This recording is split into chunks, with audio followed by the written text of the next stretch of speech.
The following program is rated PGR. It contains medical and surgical scenes that may disturb some people and may not be suitable for a younger audience.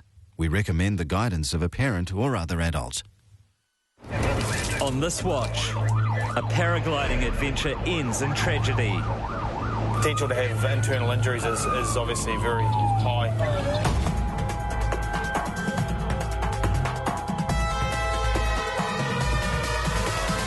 When the call comes through for a major medical emergency, St John send highly trained, specially equipped advanced paramedics.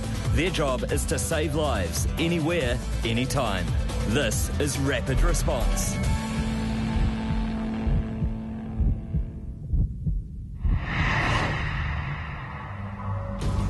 "35-year-old St John emergency medical dispatcher Francois enjoys spending his time away from his busy job paragliding.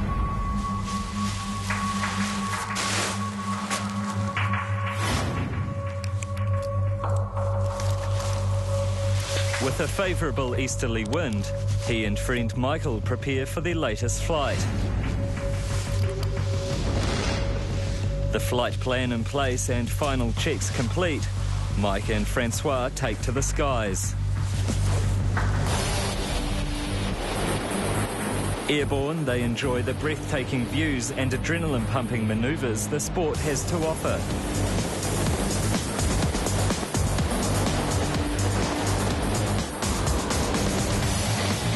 At the end of the flight, the two head back to base. But as Francois descends, he misjudges his landing.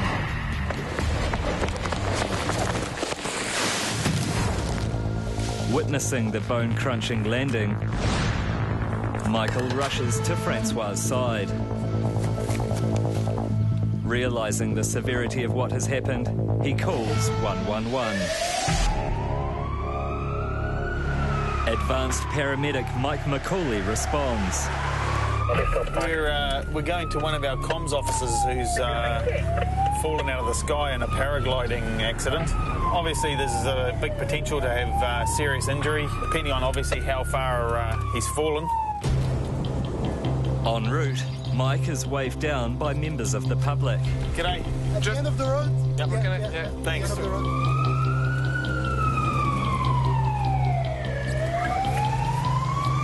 Oh, yeah, there it is.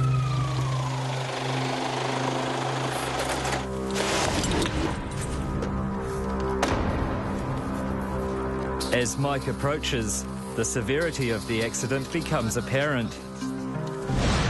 Francois has snapped his leg and his shin bone is protruding through the skin.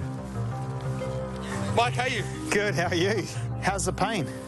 Well, I'm just talking to my mate and he reckons that I shouldn't be sounding the way I do. Francois' mate's right. Given the extremity of the broken leg, Francois should be in extreme pain. We'll give him some pain relief. Have you had any drugs? No, I haven't. Hey? Oh, but I've been doing some sick wingovers and, you know, they get the dopamine and the endorphins and stuff going quite wickedly, so... Despite buzzing from the natural high of his paragliding manoeuvres, Mike's expecting the pain to kick in at any time. Let's pop a needle in your arm and give you some morphine. Can't we scratch? Yeah.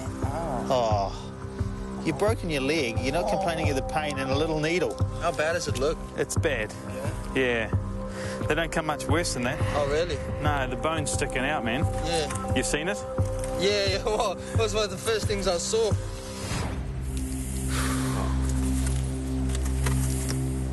Meanwhile, fellow paragliding enthusiasts have gotten wind of the crash landing. Yeah. Oh, it just came in on a smoking top landing. It's quite strong and, yeah, man, just completely stuffed it up. But the welcome telephone distraction is short-lived. Okay, mate, this is going to get a little bit sore now. Ouch. Every second that passes, Francois risks losing vital blood circulation. Mike and the team need to stabilise his shattered bones. Or Francois is at risk of losing the use of his leg. Yeah, that's hurting now. Oh, sure.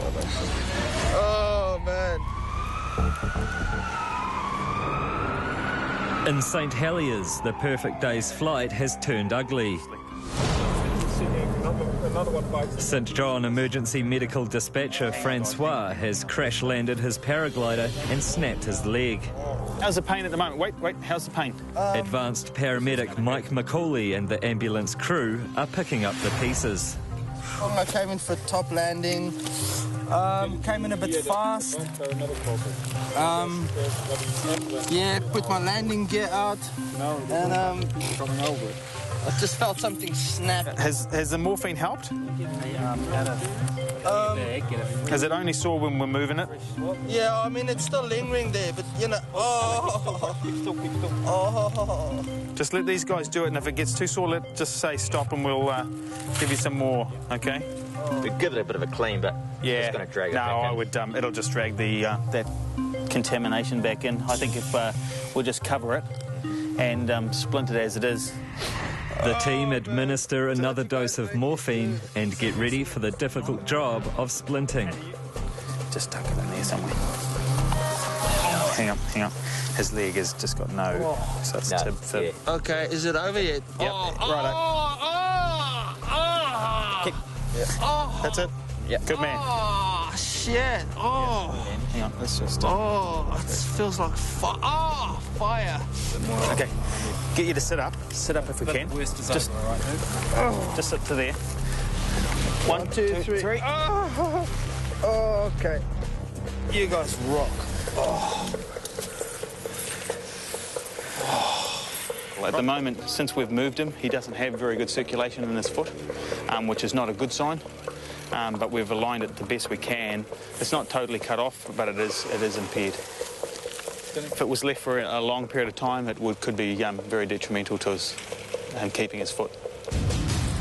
With time of the essence, Mike and the team get moving.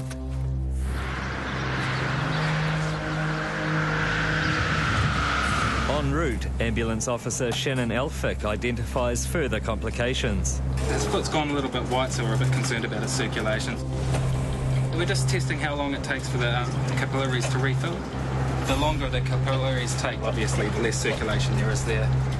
Hopefully they've pre-warned the orthopaedic surgeons, and he'll be seen pretty well straight away, and I would say he'll go to theatre very quickly. With his day's flying gone terribly wrong and work colleagues having come to his rescue, Francois is rushed inside to the awaiting surgeons. The pain is just starting to come back now. The surgeons are just discussing surgery options with him, and then they're going to give him some more pain relief. So he's going straight to theatre, where they'll clean it out, because obviously the bones come out and it's been contaminated with the soil and dirt and stuff, so it'll need a good washout, and then obviously they'll decide how they're going to repair it. 35-year-old Francois misjudged his paraglider landing.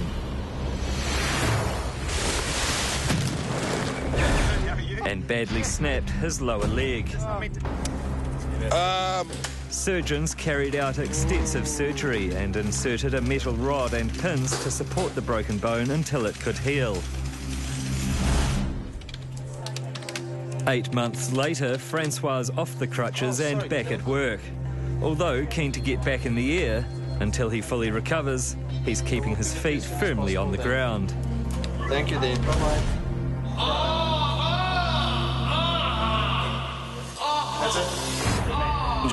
They don't come much worse than that. Oh, really? The bone's sticking out, man.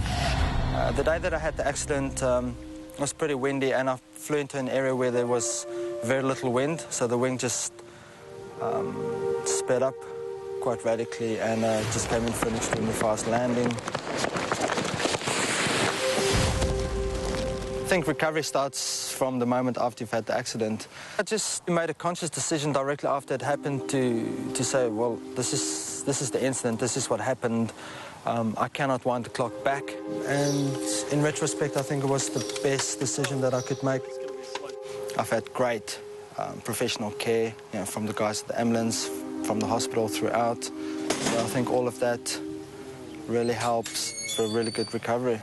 Some days I just look at the weather forecast, I look at the conditions, and it's really tough sometimes to not take my gear out and go for a fly. But at this stage I would probably set myself back a lot longer if I do have another accident than if I just wait another 2 or 3 months, get fully recovered and start flying again.